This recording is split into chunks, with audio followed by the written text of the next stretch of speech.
کبھی کبھی انسان اپنی زندگی میں محبت تو پا لیتا ہے مگر اسے ہمیشہ کے لیے اپنے پاس نہیں رکھ پاتا۔ کچھ محبتیں انسان کی زندگی میں آتی ہیں، اسے بدل دیتی ہیں، اس کے اندر ایک نئی دنیا بنا دیتی ہیں، اور پھر ایک دن وہی محبت اس سے دور ہو جاتی ہے، مگر اس کے جانے کے بعد بھی اس کی یاد ہمیشہ باقی رہتی ہے۔ شاید جون ایلیا کی محبت کی کہانی بھی کچھ ایسی ہی تھی، ایک ایسی محبت جو زندگی میں آئی، شادی میں بدلی، گھر بنا، اولاد ہوئی، مگر وقت کے ساتھ یہ رشتہ بھی بکھر گیا، اور پیچھے رہ گیا ایک ایسا شاعر جس کے لفظوں میں محبت، جدائی، حسرت اور تنہائی ہمیشہ اسے محسوس ہوتی رہی۔ یہ کہانی ہے جون ایلیا کی ادھوری محبت کی۔ جون ایلیا صرف ایک شاعر نہیں تھے، وہ ایک انتہائی حساس مزاج انسان تھے۔ ادب ان کی زندگی کا بہت بڑا حصہ تھا، اور اسی ادبی ماحول میں ان کی ملاقات زاہدہ حنا سے ہوئی۔ زاہدہ حنا خود بھی ایک معروف ادیب اور کلام نگار بھی تھی۔ دونوں کے درمیان قربت بڑھی، محبت ہوئی، اور پھر 1970 میں دونوں نے شادی کر لی۔ یہ فیصلہ دونوں کی اپنی مرضی سے ہوا تھا۔ ان کے 3 بچے بھی ہوئے۔ ایک وقت ایسا بھی تھا جب شادی یہ محسوس ہوتی تھی کہ جون ایلیا کو اپنی زندگی کا وہ ساتھی مل گیا جس کی انہیں ضرورت تھی، لیکن زندگی ہمیشہ ایک انسان کی خواہش کے مطابق نہیں چلتی۔ وقت کے ساتھ دونوں کے درمیان اختلافات پیدا ہوئے، مزاج، سوچ اور زندگی گزارنے کے انداز میں فرق بڑھتا گیا، اور بالآخر وہ ایک دوسرے سے الگ ہو گئے۔ یہ جون ایلیا کی زندگی کا ایک ایسا موڑ تھا جس نے انہیں اندر سے بہت متاثر کیا، کیونکہ کسی انسان کا آپ کی زندگی سے چلے جانا صرف اس وقت تک تکلیف نہیں دیتا جب وہ جاتا ہے۔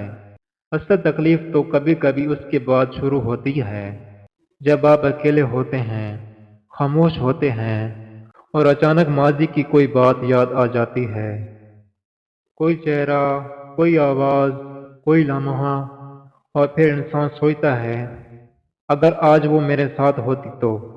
شاید جون ایلیا کی شاعری میں ہمیں اس قسم کی کیفیت بار بار محسوس ہوتی ہے، محبت جو مکمل نہ ہو سکی، رشتہ جو ہمیشہ قائم نہ رہ سکا، اور ایک ایسا خلا جس سے الفاظ بھرنے کی کوشش کی جاتی رہی۔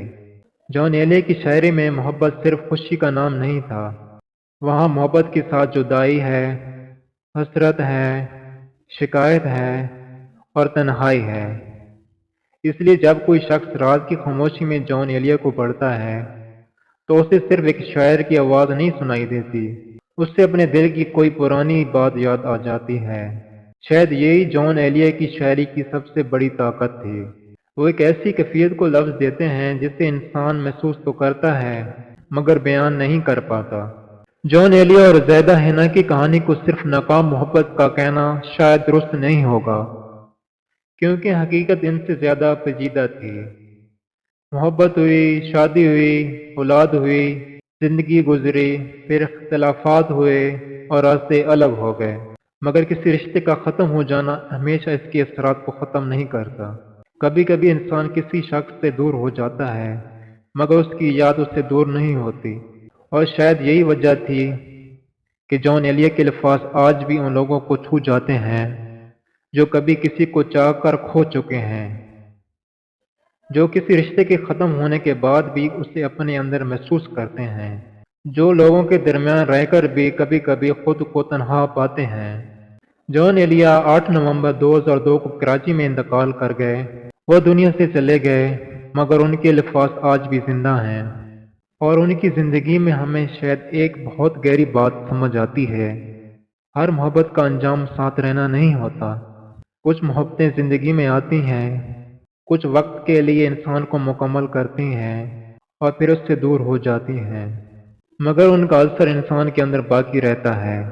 اور شاید جون ایلیا کی ادھوری محبت بھی ایسی ہی ایک داستان تھی، ایک ایسی داستان جس کا سفر زندگی میں مکمل نہ رہ سکا، مگر جس کے احساسات ان کے لفظوں میں ہمیشہ کے لیے محفوظ ہو گئے۔ اگر آپ کو جون ایلیا کی زندگی، محبت اور شاعری کی ایک ایسی ہی حقیقت اور جذباتی پہلو پسند ہے تو کاغذ اور قلم کو ضرور سبسکرائب کریں۔ کاغذ اور قلم جہاں لفظ پڑھے نہیں جاتے، محسوس بھی کیے جاتے ہیں۔